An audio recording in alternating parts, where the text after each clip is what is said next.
오늘 말씀의 제목은 하나님의 응답의 기준, 역사의 기준, 이런 제목으로 말씀 받겠습니다.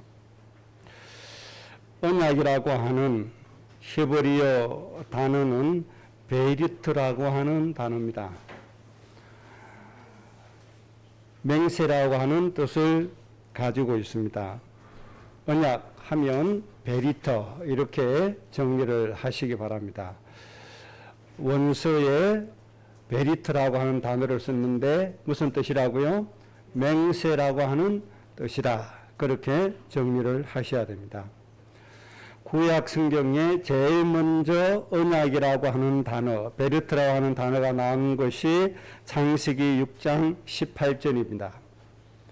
하나님이 노아에게 방주를 지어서 내 가족은 멸망당함을 면하라, 그 말씀을 하시고 대홍수 재앙을 이 땅에 내리셨죠. 그때 하나님 맹세하신 겁니다. 너는 방주에 들어가서 내 생명을 보존해라. 하나님 맹세로 주셨습니다. 이게 이제 처음 나온 언약이라고 하는 단어가 되죠. 그 다음에 두 번째 언약이라는 단어는 창세기 9장 9절에서 11절에 나옵니다. 다시는 모든 생물을 홍수로 멸하지 않겠다. 너 가족의 생명뿐만 아니고 저 짐승들의 생명까지도 다시는 홍수로 멸하지 않겠다. 하나님이 맹세로 말씀해 주셨습니다. 이때 우리가 쓰는 단어 바로 언약이라고 하는 단어입니다.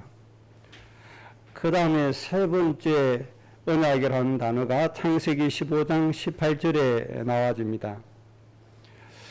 이 땅을 애굽 강에서부터 그 큰 강 유브라데까지 후손에게 주노니 겐 족속, 그리스 족속, 아모리 족속, 이여부스 족속의 땅이라 하시느니라.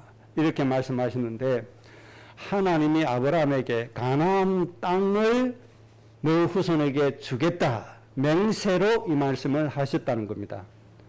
이 언약입니다. 하나님이 맹세하셨어요. 하나님이 맹세하셨으니까 하나님이 지키십니까? 안 지키십니까?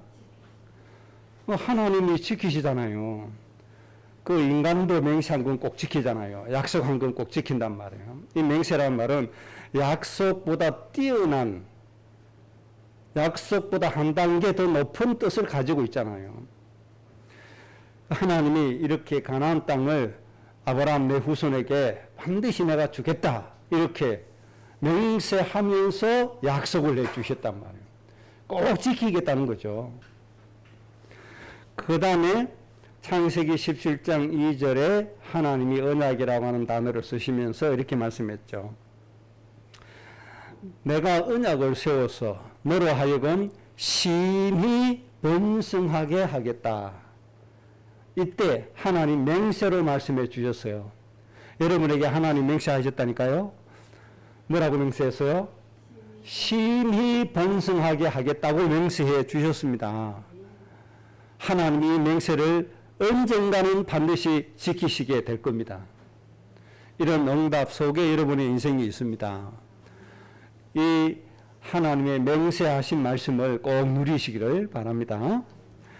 그 다음에 창세기 17장 4절에 언약을 세운다. 너는 모든 열국의 모든 민족의 뭐가 되라? 아버지 어머니가 되라. 그렇게 말씀했습니다. 하나님 우리에게 맹세를 주시는데 어떤 맹세요? 이 땅의 모든 불신자들의 부모의 역할을 할 수 있도록 선조가 되고 조상이 되고 통치자가 될 수 있도록 뭐 하신다? 하나님이 맹세하신다. 그러니까 하나님이 나에게 이렇게 맹세해 주셨으니까 하나님이 지키실 거란 말이에요. 하나님이 이루시기 때문에 여러분의 모든 이방인, 이교도들의 부모가 될 수 있어요, 없어요? 될 수가 있습니다. 조상이 될 수 있고 통치자가 될 수 있다고 하는 겁니다. 자, 그러면 여기에서 이방인, 이교도들이 도대체 누구냐? 좁은 의미에서 보면 우리 가족 중에 우리 가문 중에 아직도 구원받지 못한 사람이 있죠. 자녀가 될 수도 있고 부모님이 될 수도 있고 먼 친지가 될 수도 있죠. 아직도 구원받지 못한 사람이 바로 이방인입니다. 여러분 가족 중에 이방인이 있을 수 있습니다. 또 이방인이 없는 가족도 있고요. 그러나 조금 넓게 가문에서 보면 이방인이 틀림없이 존재하고 있죠. 그래서 하나님 맹세해 주셨습니다. 우리 가문에 아직도 구원받지 못한 그 이방인의 뭐가 된다? 조상이 되게 해주겠다. 아버지, 어머니가 되게 해주겠다. 그렇게 말씀하신 겁니다. 조금 더 넓게 보면 내가 생활하고 있는 지역과 내가 생활하고 있는 직장 생활에 관계된 사람 중에 구원받지 못한 사람이 있을 거란 말이에요. 그 사람이 누굽니까? 바로 이방인 이교도들입니다. 이방인은 마귀의 자식으로 살아가는 것이고 이교도는 우상을 섬기는 사람들이잖아요. 그리고 더 넓게 보면 전 세계에 구원받지 못한 사람, 이런 사람이 바로 우리가 살려야 될 이방인인 겁니다. 그리고 또 이방인 그룹이 또 있습니다. 세상의 통치자들, 권세자들, 이런 사람들이 바로 우리가 앞으로 축복하고 살려야 될 이방인들이다. 그렇게 정리할 수가 있습니다. 그래서 예수란 이름의 뜻이 뭐죠? 자기 백성을 저들의 죄에서 구원할 자다. 자기 백성을 저들의 죄, 아직도 구원받지 못한 사람, 문제에 빠져 있는 사람, 마귀의 자식으로 죄인으로 살아가는 사람, 이런 사람을 하나님이 뭐라고 해서요? 자기 백성이다. 그렇게 말씀했습니다. 하나님이 구원받지 못한 자기 백성이라고 말씀하신 그 영혼들이 누구라고요? 바로 이방인들이다. 그렇게 정리할 수 있습니다. 그래서 우리를 이런 이방인의 뭐로? 조상으로, 아버지, 어머니로, 또 그들을 다스리는 통치자로 우리를 축복하시고 이끌어 가겠다. 이렇게 하나님이 맹세로 말씀하셨다 이 말입니다. 이것을 우리는 언약이다. 그렇게 말씀하신 겁니다. 그 후에도 언약이라는 단어가 많이 나옵니다. 이제 성경에서 언약이라고 하는 단어가 나오면 하나님이 나에게 맹세로 주신 말씀이구나. 그렇게 하시면 돼요. 하나님이 나에게 맹세하신 말씀이다. 그렇게 받으시면 됩니다. 자, 오늘 중요한 부분이 좀 있습니다. 자, 첫째 중요한 부분은 복의 권능의 사람 아브라함이죠. 그의 후손 민족이죠.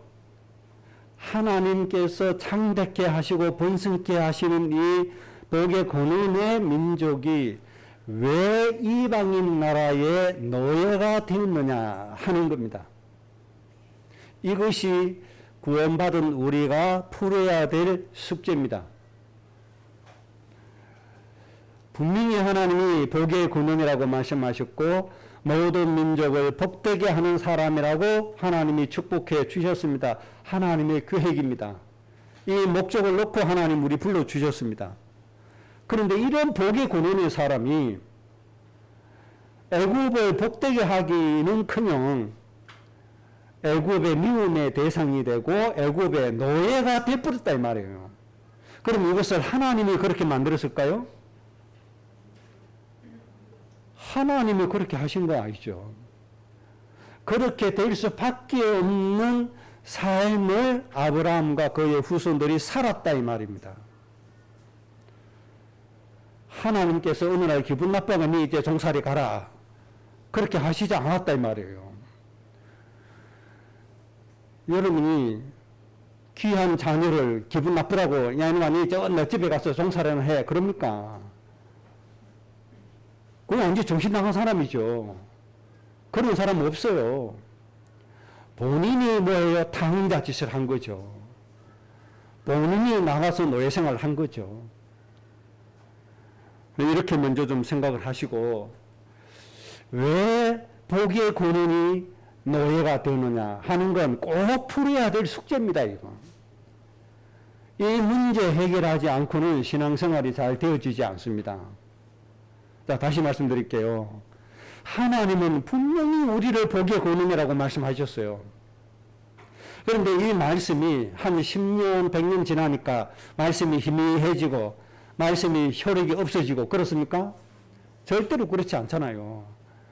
혹시 그렇게 생각할까봐 이사야 선지자를 통해서 뭐라고 말씀했어요?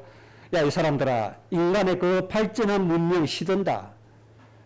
그 꽃도 시든다. 그런데 하나님의 말씀은 영원히 서리라고 외쳐라. 그렇게 말씀했어요. 이 세상에 천지는 없어지나 말씀은 없어지지 않는다. 그런 말씀하셨잖아요. 말씀의 효력이 약해가지고 효과가 떨어져서 복의 권위란 이 효과가 떨어져서 노예된 게 아니란 말이에요. 하나님의 말씀은 영원한 겁니다. 우리가 생각할 때 100년, 1000년, 만년이지 하나님께서는 뭐라고 말씀했어요? 처음과 나중이다. 처음과 끝이라 이 말이에요. 우리가 볼 때는 10년, 20년 이런 개념이지 하나님께는 뭐예요? 한 점에 불과한 거예요. 하루살이라고 하는 곤충이 있습니다. 왜 하루살이죠? 이놈은 하루밖에 못 살아요. 이 하루살이에게는 내일이라고 하는 개념이 있어요, 없어요? 개념 자체가 없어요. 그냥 하루만 딱 살다가 끝나는 거예요. 이 하루살이 곤충에게 10년, 20년, 50년 얘기하면 이해가 될까요? 이해가 안 돼요. 그거와 똑같아요. 하나님께서는 보실 때 하루와 같고 1분과 같은데 우리에게는 수천만 년 같다 이 말이에요. 우리는 100년, 50년, 분명히 70년이 있는데 하루살이에게는 그게 없다 이 말이에요. 그러나 10년은 존재하고 20년은 존재하고 50년은 존재해요. 그렇지 않습니까? 어떤 사람은 131세까지 사신 분이 있더라고요.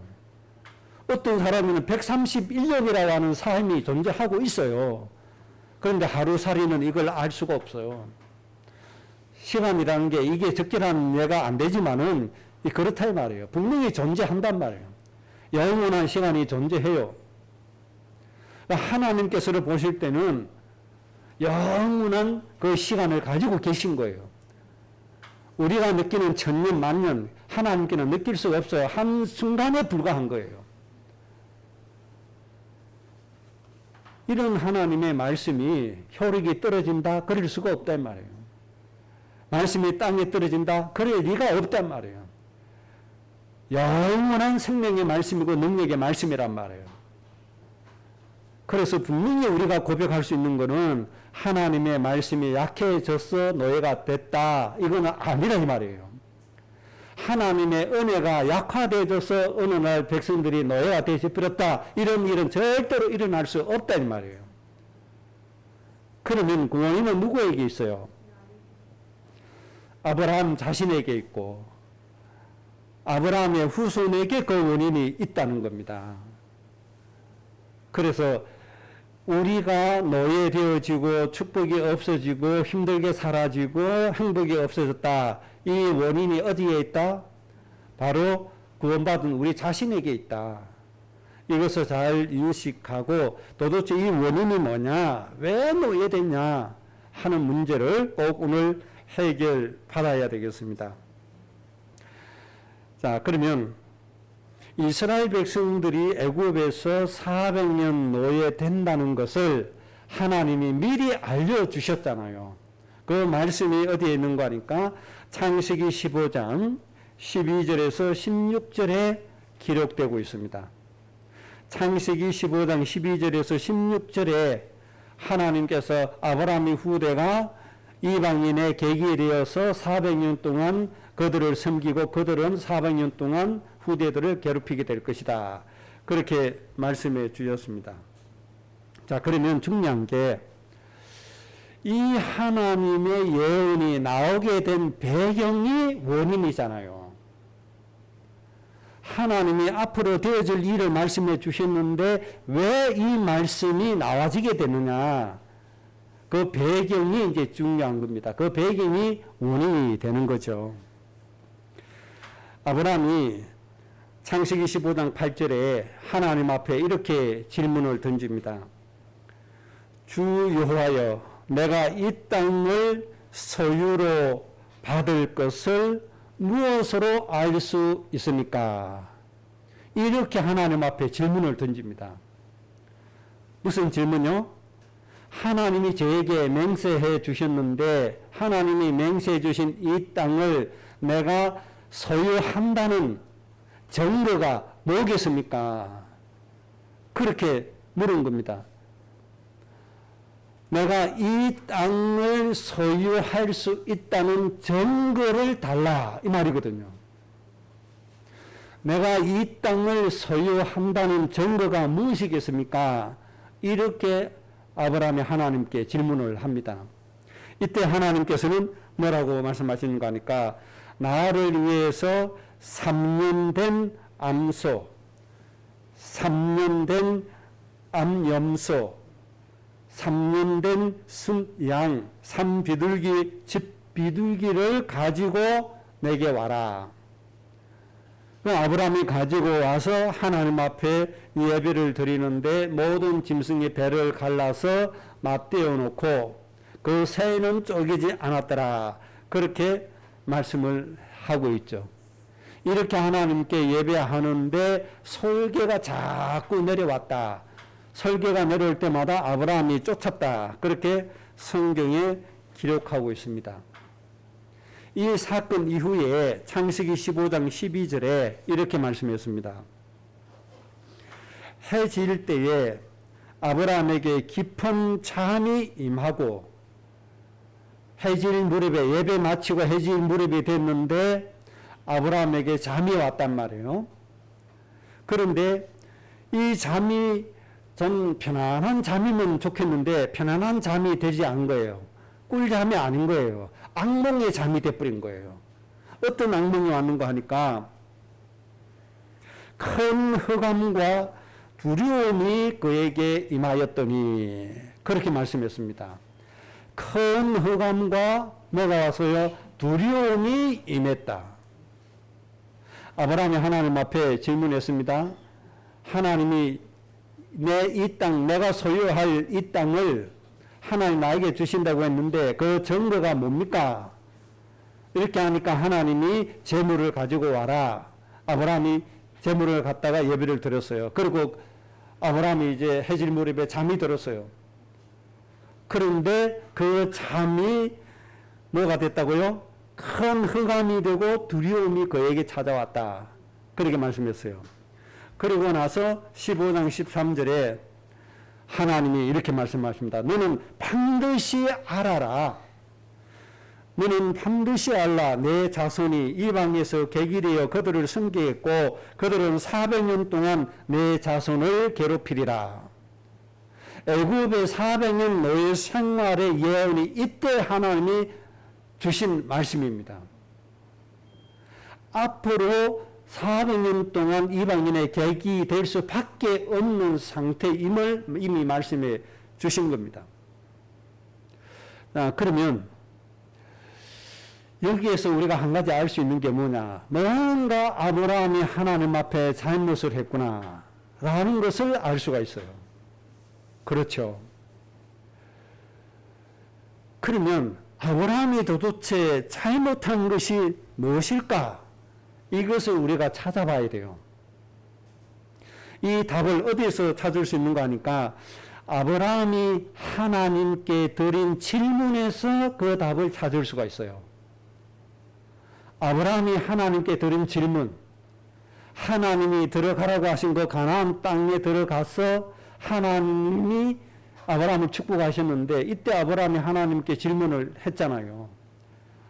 내가 소유할 이 땅, 내가 차지할 이 땅, 그 증거가 도대체 뭡니까? 거기에 대한 답변의 말씀이 이거란 말이에요. 너는 분명히 반드시 알아라. 내 자손이 이방에서 객이 되어 그들을 섬기게 되고 400년 동안 그들은 너희들을 괴롭게 하게 될 것이다.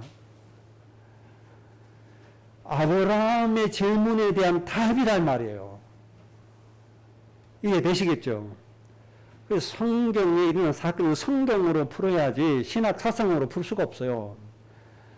인간이 짐작한 그 사상으로 풀 수가 없어요. 하나님의 말씀은 하나님의 말씀으로 풀어야 돼요. 그러면 아브라함의 사상이 도대체 뭐냐? 아브라함의 잘못이 도대체 뭐냐? 이 아브라함의 질문 속에 있다니까요. 자, 아브라함의 질문 다시 말씀드릴게요. 뭐라고 질문했어요? 내가 차지할, 내가 소유할 이 땅 증거가 뭡니까? 이 질문을 했단 말이에요. 여기에서 아브라함의 본심이 나와지는 겁니다. 여기에서 아브라함의 믿음이 나오고 아브라함의 신앙의 본질이 여기에서 딱 나와진 겁니다. 그러면 아브라함의 본심이 뭡니까? 아브라함의 본 신앙의 중심이 뭡니까? 내가 차지할 그 땅. 이게 아브라함의 중심이란 말이에요. 아브라함의 모든 관심은 뭐예요? 내가 차지할 그 땅에 있다 이 말이에요. 그러나 하나님의 중심은 어디에 있어요? 아브라함을 처음에 부르실 때 하나님의 새로운 시작은 어디서부터입니까? 내가 너를 번성케 한다. 큰 민족을 이룬다. 너는 뭐가 되라? 복의 군인이 되라. 왜요? 모든 민족을 복되게 해라. 그러니까 이방인들이잖아요. 이 땅에 사는 모든 사람들이잖아요. 하나님의 관심은 아브라함을 복되게 해서 모든 사람을 복되게 하겠다는 것인데 아브라함은 뭡니까? 내가 소유할 땅 이거라 이 말이에요. 하나님하고 맞아요 안 맞아요? 안 맞는 거예요 이게. 아브라함이 정말 가나안 땅에서 하나님 축복 앞에서 하나님 앞에 올바른 질문을 한다면 어떤 질문을 해야 돼요? 하나님, 분명히 하나님 저를 복의 권능이라고 말씀하셨고 하나님 말씀하신 이 약속의 땅에 제가 왔습니다. 저를 이 가나안 땅에 들어가기 위해서 모든 민족을 복되게 하신다고 했는데 하나님 제가 어떻게 해야 모든 민족을 복되게 할 수 있습니까? 라고 질문을 해야 되죠. 그렇지 않습니까? 그래야 하나님하고 맞잖아요. 하나님이 하시고자 하신 일에는 전혀 관심이 없고 하나님이 주시겠다는 그 땅에만 관심이 있는 거예요. 그래서 하나님 앞에 내가 차지해야 될, 내가 소유해야 될 그 땅 증거를 내놓으라 이 말이야 하나님 앞에. 하나님은 그게 아닌데 아브라함을 축복하시고 가나안 땅을 주신 이유는 그냥 땅 차지해서 동기 많이 하라고 주신 게 아닌데 뭐 하라는 거예요? 저 죽어가는 많은 백성들을 살리라고 주신 것인데 아브라함은 그게 아니란 말이에요. 이런 육신의 생각을 가지고 자꾸만 흘러가니 이게 100년 지나고 200년 지나면 뭐가 된다? 후손은 완전히 마귀의 밥이 될 수밖에 없다. 저 애굽에 뭐가 될 수밖에 없다? 노예 생활할 수밖에 없다. 노예가 될 수밖에 없다. 그래서 여기서 간단하게 정리할 수 있는 게 뭡니까? 하나님이 이루시고자 하시는 모든 민족을 복되게 하고자 하시는 것은 무관심하고 거기에 관심이 없고 하나님이 주시는 축복에만 관심이 있는 거예요. 하나님이 주신 경제에만 관심이 있는 거예요. 이렇게 가다 보면 어느 날 육신이 되어서 뭐가 된다? 사단의 밥이 돼버린다. 그래서 호세아 선지자를 통해서 중간 점검을 해 주셨다고 말씀했죠. 뭐라고 말씀했어요? 호세아 4장 7절에 그들은 번성할수록 내게서 뭐 했다? 범죄했다. 하나님의 축복이 쌓이면 쌓일수록 뭐 해야 돼요? 하나님의 일을 이루고 가는 사람이 돼야 되는데 복의 군인이 돼야 되는데 그것이 되지 않고 뭐가 됐다? 오히려 범죄하는 사람이 되고 말았다. 이게 이스라엘이에요. 그런데 참 웃기는 건 이스라엘 백성들이 이렇게 하나님 앞에 버림받고 범죄 받아놓고 뭐 하는 거 하니까 하나님이 우리를 번성하게 주신 그 부분 붙들고 좋다고 하나님이 기적 주시고 역사 일어났다고 하나님께 감사한다고 그러고 있는 거예요. 그래서 오늘 꼭 기억해야 됩니다. 복의 근원으로 부르심 받은 아브라함과 후대들이 왜 이방인 나라에 가서 노예 생활을 할 수밖에 없는가? 그 이유는 간단합니다. 하나님이 그렇게 이루시기를 원하시는 모든 민족을 복되게 하시는 일에는 관심이 없고 하나님이 주시는 축복에만 관심을 갖다가 스스로 점점 하나님의 은혜에서 멀어져 가고 하나님의 축복의 대열에서 멀어져 가고 이렇게 가다 보니까 뭐가 되어지죠? 악한 마귀 사단의 노예가 될 수밖에 없다. 세상의 노예가 될 수밖에 없다는 겁니다.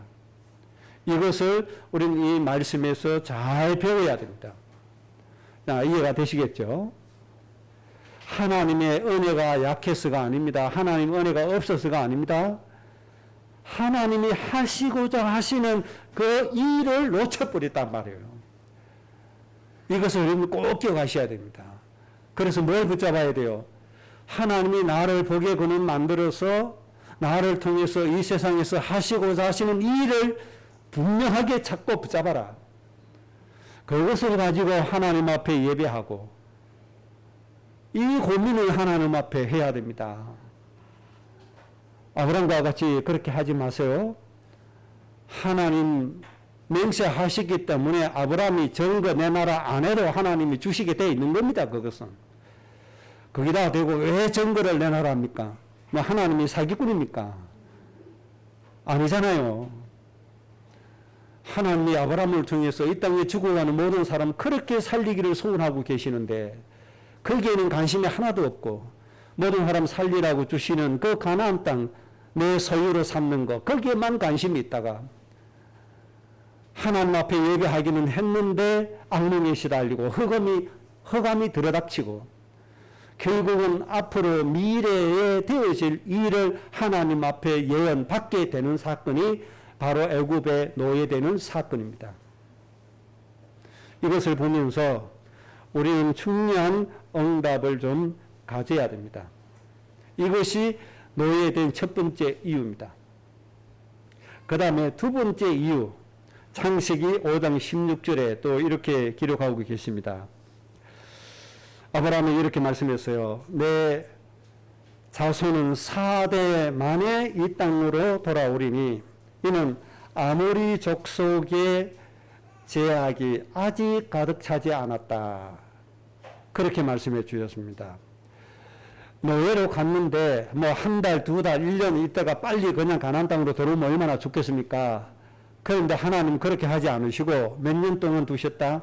400년이 넘도록 4대 만에 돌아오도록 그렇게 하셨다. 그렇게 하시면서 왜 400년이어야 되느냐? 그 이유는 가나안 땅에 아모리 족속의 제약이 가득 차지 않았다. 그렇게 말씀했습니다. 이것도 400년이라고 하는 그 이유 중에 하나가 되는 겁니다. 가나안 땅에 들어와야 되는데 가나안 땅에 있는 이 아모리 족속이 하나님께서 보실 때 내쫓고 멸할 단계가 아닌 거예요. 그들의 제약이 아직 만연하지 않은 거예요. 쉽게 말하면 구원받지 못한 불신자라도 하나님의 일을 도모하는 사람이 있어요. 불신자라도 하나님께 쓰임받는 사람이 많아요. 하나님께서 그것도 보시는 거예요. 다시 말씀드리면 아모리 족속을 가나안 땅에 두어야 될 가치가 있다 이 말이에요. 전 노예는 이스라엘 백성들을 드리기 위해서 이 아모리 족속을 무조건 멸망시킬 이유가 없는 거예요. 하나님 일을 하지 않는 하나님의 택하신 민족보다도 하나님께 구원받지 못했지만 간접적으로라도 하나님의 일을 이루는 아모리 족속이 더 낫다 이거 말이에요. 여러분 잘 이해하셔야 됩니다. 아이고 목사님이 구원받지 못한 사람이 구원받은 사람보다 낫다고 했다. 그 목사 이상하다. 그렇게 속 좁게 생각하시면 안 돼요. 하나님께서 불신자 골에서 왕을 도구로 사용하셨어요. 그리고 말씀하셨어요. 내가 기름 부은 나의 뭐다 정이다 내 목자다. 불신자 골에서에게 하나님 그렇게 말씀하셨다니까요. 하나님의 이 일을 이룰 자이기 때문에 하나님이 미리 땡겨서 쓰시고 나중에 구원해 주시는 거예요. 아무리 족속도 그런 개념으로 하나님께서 안 쫓아내시고 놔두는 거예요. 하나님의 일을 하지 않고 완전히 죄가 거기에 달해서 창세기 6장에 하나님의 사람들이 육신에 대해서 하나님의 사람 지었음을 한탄할 때까지 아무리 족속도 그렇게 되면 하나님 버리시는 거예요. 그런데 지금은 그게 아닌 거예요. 하나님이 축복하신 민족은 자기 욕심 따라서 가는데 아무리 족속은 그게 아니란 말이에요. 그래서 하나님이 쫓아내지 않는다. 아브라함에게 분명히 말씀해 주신 내용입니다. 하나님의 기준은 뭐가 하나님의 기준이 되죠? 하나님의 이 일을 이룰 사람이냐 아니냐 이게 기준인 거예요. 하나님의 이 일을 이룰 사람이 맞냐 아니냐 이게 기준이지 뭐 많이 가졌다, 은혜 많이 받았다, 축복 많이 받았다 그게 기준이 아닌 겁니다. 하나님께로부터 복받은 사람이 이스라엘 민족보다 큰 민족이 세상에 어디 있습니까? 하나님께로부터 가장 많은 저주도 딴 이스라엘 백성들이 받잖아요. 그래서 오늘 이 말씀 가운데서 여러분들이 하나님과 정말 하나님 기뻐하시는 소통이 되어지시기 바랍니다. 하나님께 여러분 보실 때에 참 모자라는 것이 많고 연약한 사람이고 부정한 것이 많은데 어쩌면 저렇게 내 일을 기쁘게 이룰 사람이 되었는가? 내가 저 사람을 보니 내 마음에 기쁘기 한량이 없구나. 이런 하나님의 기쁨이 나와지도록, 이런 하나님의 평가가 나와지도록 여러분들이 하나님께서 원하시는 복의 근원의 이유가 도대체 뭐냐? 잘 찾으시기를 바랍니다. 그럼 이제부터는 정말 하나님이 이루시는 이 일을 집중적으로 할 수 있는 사람이 꼭 되시기 바랍니다.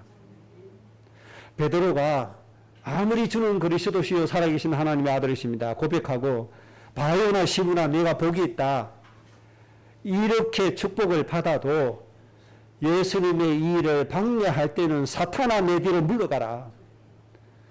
너는 나를 넘어지게 하는 자다.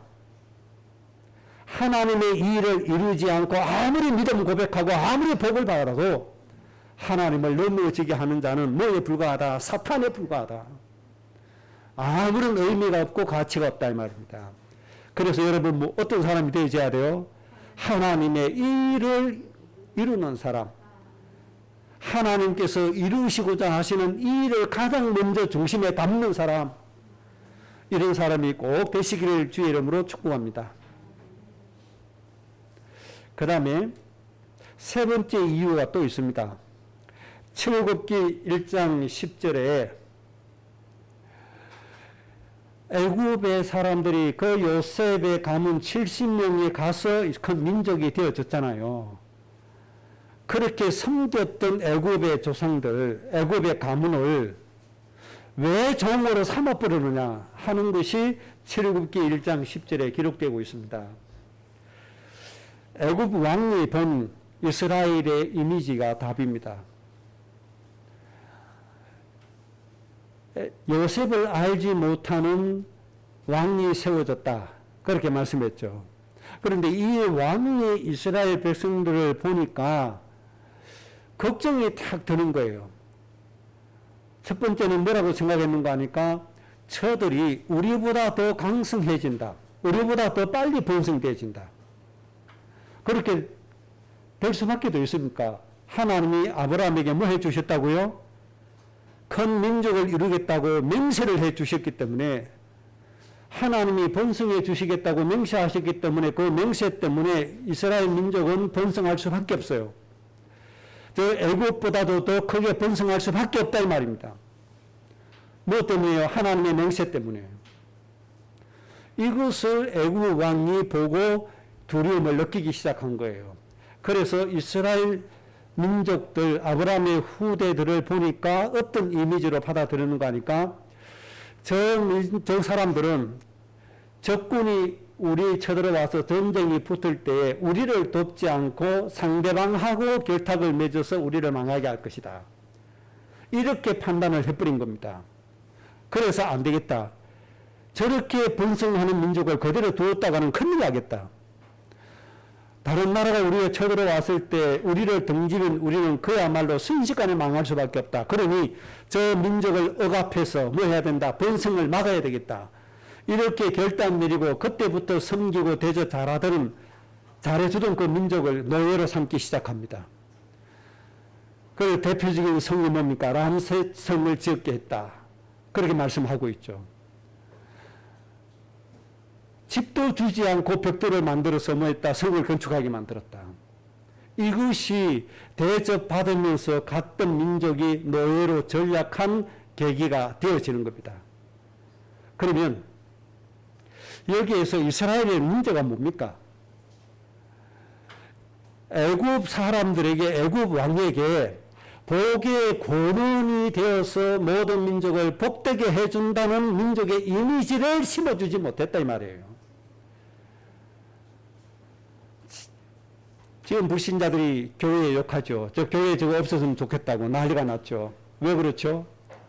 코로나 교회에서 막 퍼뜨리거든. 물론 억울한 면도 좀 있기는 하지만요. 그 이미지란 말이에요. 이미지 이게 굉장히 중요한 거예요. 그래서 만약 우리나라 사회주의 정부가 들어서 가지고 교회 없애는 법을 만들자 하면 백성들이요 좋습니다 찬성한다니까요. 그런 법으로 교회 금지법이 돼져버리는 거예요. 그게 이게 순식간에 이렇게 될 수 있는 거예요.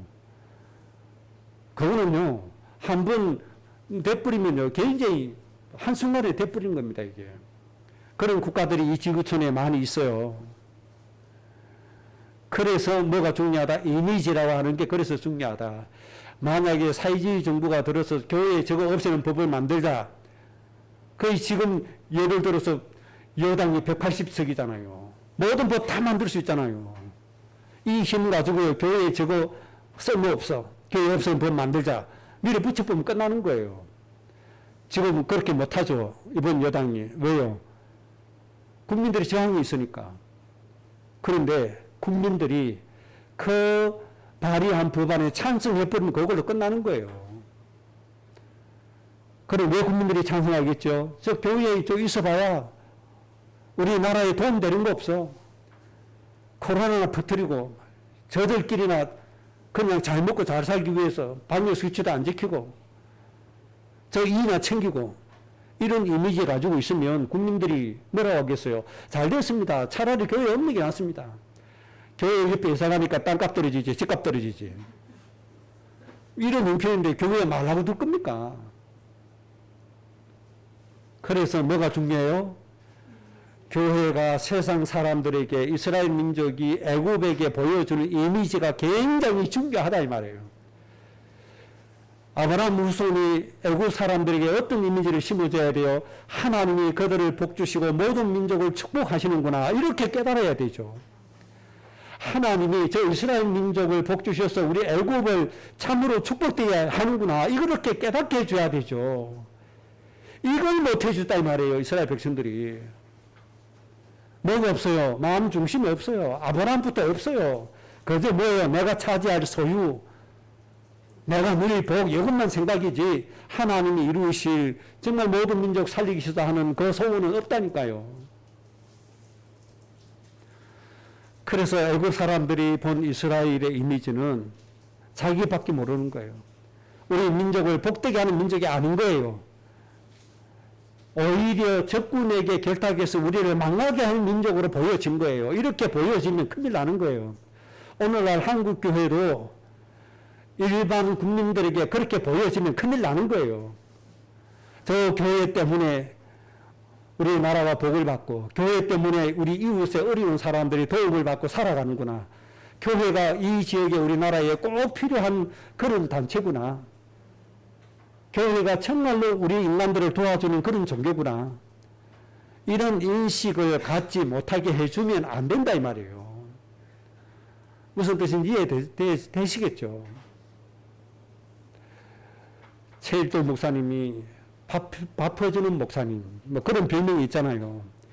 이런 역할이 중요해야 안 해요. 저는 생각할 때 굉장히 중요하다고 생각합니다. 단지 밥 한 그릇 먹고 예수님 믿고 구원받지는 못할 망정 어마어마한 파급 효과를 한국의 전 세계의 불신자들에게 영향을 끼쳐주는 겁니다. 아, 교회가 진짜 사람들을 도와주고 살려주려고 하는 거구나.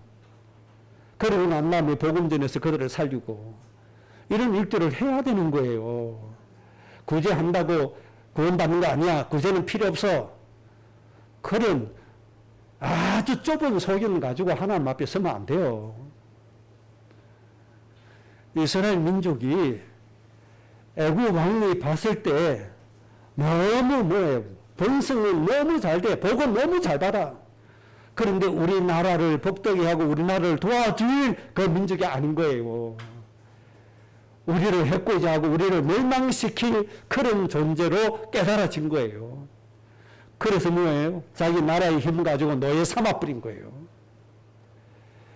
한국교회가 살아나기 위해서는요, 저 불신자들을 감동시킬 수 있는 복의 근원의 역할을 해야 돼요. 아무도 아멘 안 하시네. 안 해도 된다고 생각하십니까? 정말 불신자들이 감동받을 수 있는 복의 근원이 되어져야 된다니까요. 앞으로 여러분들이 그런 인생이 되어주시기 바랍니다.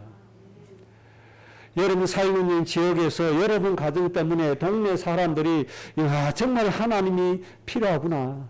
정말 우리 지역에 예수 믿는 사람이 필요하구나. 이걸 느끼게 해줘야 된다 이 말이에요. 그래서 그들이 나중에 어떤 마음이 들어요? 힘들고 어려울 때 나도 하나님 믿어야 되겠다. 나도 하나님 찾아가야지. 우리 어릴 때 어른들이 본인들은 교회 안 가면서 야야 네 복받으려면 교회 가거라. 이 바르게 살려면 착하게 살면 교회 가야 된다. 교회 가라. 이랬다니까요. 요즘은 그럽니까? 교회 가지 마. 이 소리부터 제일 먼저 나오잖아요. 그만큼 뭐 하고 있다? 하나님이 하시는 그 축복의 이미지를 심어주지 못하고 있다. 하나님의 축복의 모습을 보여주지 못하고 있다. 이 말은 우리 중심이 이미 이 축복의 내용이 없어져 버렸다 이 말이에요. 내 마음속에 있으면 안 그렇잖아요. 이 세 가지 이유를 좀 의미 있게 잘 좀 받아들여 주시기를 주의 이름으로 부탁을 합니다. 그 다음에 크게 두 번째 주제입니다. 하나님의 응답의 역사의 기준이 뭐냐? 이게 중요합니다. 우리는 많이 들었습니다. 무조건 울부짖어 기도해라. 입을 크게 벌려라. 하나님이 채워주신다. 그래 마구닥지를 무조건 하나님 앞에 금식하고 떼쓰고 매달리고 막 그럽니다. 그런다고 되어지는 게 아닙니다. 가만히 있어도 하나님이 모든 역사를 베풀어 주시는 그런 사람부터 돼야 됩니다. 여러분들이 그런 사람 되시기 바랍니다. 억지로 하나님 앞에 매달려 가지고 하나님의 것을 뼈아듯이 차지하는 것이 아니고 가만히 있는데 하나님께서 모든 것을 베풀어 주시는 사람, 하나님께서 모든 역사를 주시는 사람, 그런 사람이 꼭 되셔야 됩니다. 아주 간단합니다. 오늘 읽은 본문 말씀에 출애굽기 2장 24절에 하나님이 그들의 고통의 소리를 들으시고 하나님이 아브라함과 이삭, 야곱에게 세운 그의 맹세를 기억하사 그렇게 말씀했습니다. 노예 생활하고 있는 이스라엘 백성들을 왜 해방시키기로 작정하시는가 하니까 하나님이 아브라함, 이삭에게 맹세하신 그 맹세를 기억했다. 그렇게 말씀했습니다. 그래서 하나님의 응답의 기준, 역사의 기준은 뭐냐? 내 열심이 아닙니다. 내가 울부짖는 게 아니고 하나님이 주신 맹세가 기준입니다. 믿으시기 바랍니다. 하나님이 주신 맹세로 하나님이 역사하시는 거예요. 그 맹세를 기준 삼아서 역사하시는 거예요. 그래서 우리가 어떤 사람이 되어지는가 하니까 그 맹세를 누리는 사람이 돼야 돼요.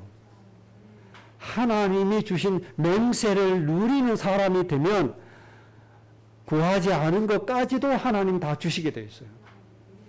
모든 응답과 기적의 역사는 하나님이 맹세하신 그 말씀을 누리는 사람, 그걸 붙잡고 가는 사람, 그것을 인생의 목적으로 삼는 사람, 그것을 삶의 이유로 삼는 사람에게는 하나님이 모든 응답을 내려주십니다. 그래서 이스라엘 백성들에게는 출애굽기 2장 25절에 하나님이 그들을 돌보셨다 그렇게 말씀했습니다. 또 하나님이 그들을 기억하셨다 이렇게 말씀했습니다. 하나님이 나를 돌보시고 나를 기억하는 그 응답의 기준은 뭡니까? 하나님이 주신 맹세, 하나님이 주신 언약을 위하여 사는 사람, 하나님의 맹세를 누릴 수 있는 사람, 즉 다시 말해서 모든 이방인들의 부모의 역할을 하겠다고 뜻을 정한 사람에게는 하나님이 모든 기적과 응답을 다 주시게 되어 있습니다. 그래서 이제 여러분들 가족 중에 이방인이 있습니다. 구원받지 못한 사람. 친지 중에 구원받지 못한 사람 있습니다. 부모 중에 구원받지 못한 사람 있어요. 구원받지 못한 그분들에 대해서 내가 어떤 역할을 해야 돼요? 그들의 생명을 살리는 아버지, 어머니의 역할을 내가 해야 된다 이 말이에요. 이런 맹세를 가지고 있는 사람에게는 하나님께서 모든 것을 다 쏟아부어 주신다. 하나님의 역사의 기준, 응답의 기준은 바로 하나님이 주신 맹세다. 꼭 기억을 하셔야 됩니다. 40일 금식기도 안 해도 돼요. 3일 금식기도 안 해도 돼요. 뭐만 해라? 하나님의 맹세를 누리는 사람만 되라. 하나님이 세워주신 맹세를 위해서 사는 사람만 되라. 그러면 하나님이 모든 것을 다 주신다고 말씀해 주셨습니다. 자, 이렇게 하나님의 맹세를 누리기 위해서 기본적으로 가져야 될 삶의 자세가 있어요. 꼭 가져야 됩니다. 이걸 가지지 않으면 절대로 되지 않습니다. 그 첫째 자세는 고린도전서 10장 23절에 이렇게 말씀했죠. 모든 것이 가하나 유익한 것이 아니다. 그렇기 때문에 10장 24절에 너의 유익을 구하지 말고 다른 사람의 유익을 구하는 사람이 되라. 이것이 첫째 원리입니다. 이 원리 가운데 여러분들의 모든 삶이 되어져야 됩니다. 내 일을 구하지 말고 누구의 일을 구해라? 다른 사람의 일을 구해라 이 말이에요. 이것이 안 돼요. 예수 믿는 사람들 교회가 이게 안 돼요. 뭐부터예요? 오로지 내 복누린 것밖에 없어요. 오로지 나예요. 오로지 우리예요. 오로지 우리 교회예요. 어느 날 저 옆교회가 문제가 생겨서 좀 많이 흩어지고 어려움이 왔어요. 그러면 왜 그렇게 마음속에 흐뭇한 생각이 들죠? 그게 바로 마귀 짓이에요. 그게.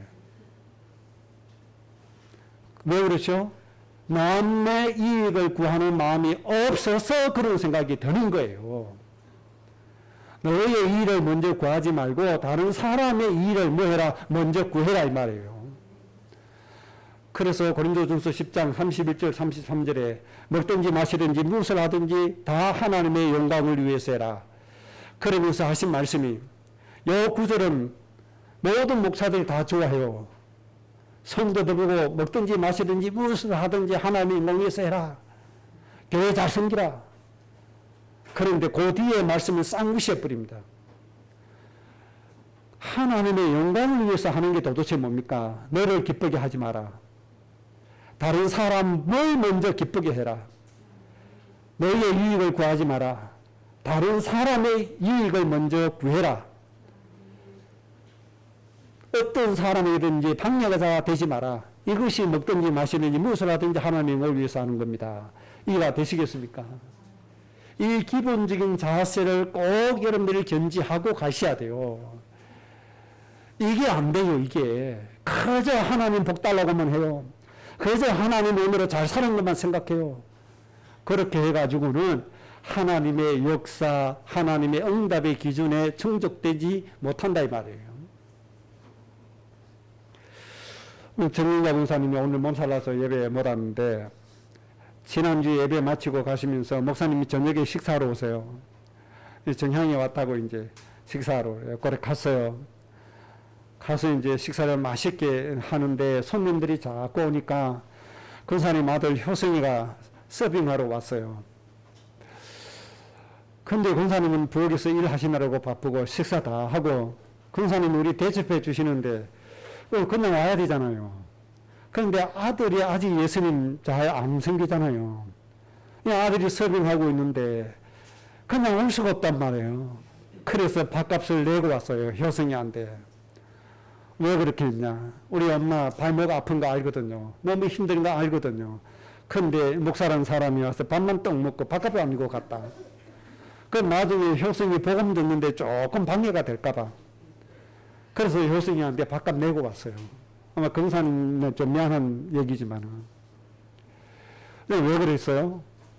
내 일을 먼저 생각하면 당연히 대접받고 와야 돼요. 내가 근사님 보고 밥 주세요 안 했거든요. 근사님이 먼저 대접해 주신다고 했거든요. 이걸 생각해가지고 내가 근사님 대접한다고 그러는데 내가 그냥 와야지. 그게 아니라 이 말이에요. 무슨 뜻인지 이해되십니까? 우리의 삶의 기준은 내 이가 아니에요. 다른 사람의 이를 먼저 구하는 거예요. 제 마음속에 이런 마음 때문에 밥값 안 내도 되는데 밥값 내고 왔다니까요.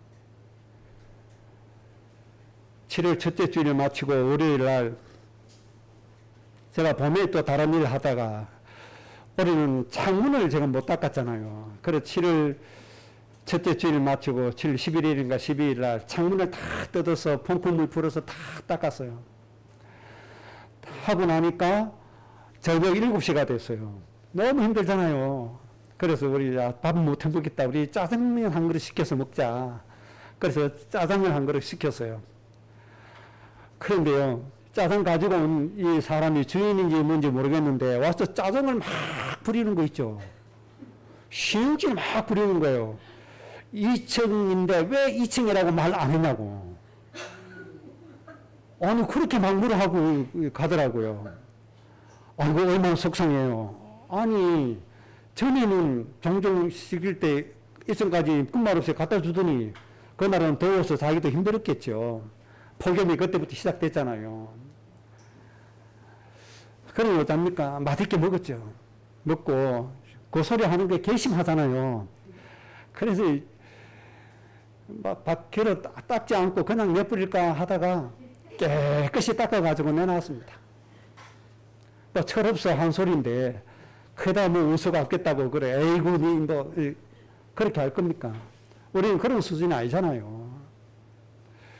내 일을 먼저 챙기지 말고 다른 사람을 뭐 해라? 일을 먼저 챙겨라. 다른 사람을 먼저 유익되게 해라. 이런 자세를 꼭 가져야 됩니다. 자, 그 다음에 두 번째 자세입니다. 나의 육신에 관한 모든 것은 하나님이 전적으로 책임져 주심을 믿으시기 바랍니다. 아브라함의 의식주 문제에 대해서는 하나님이 다 책임져 주세요.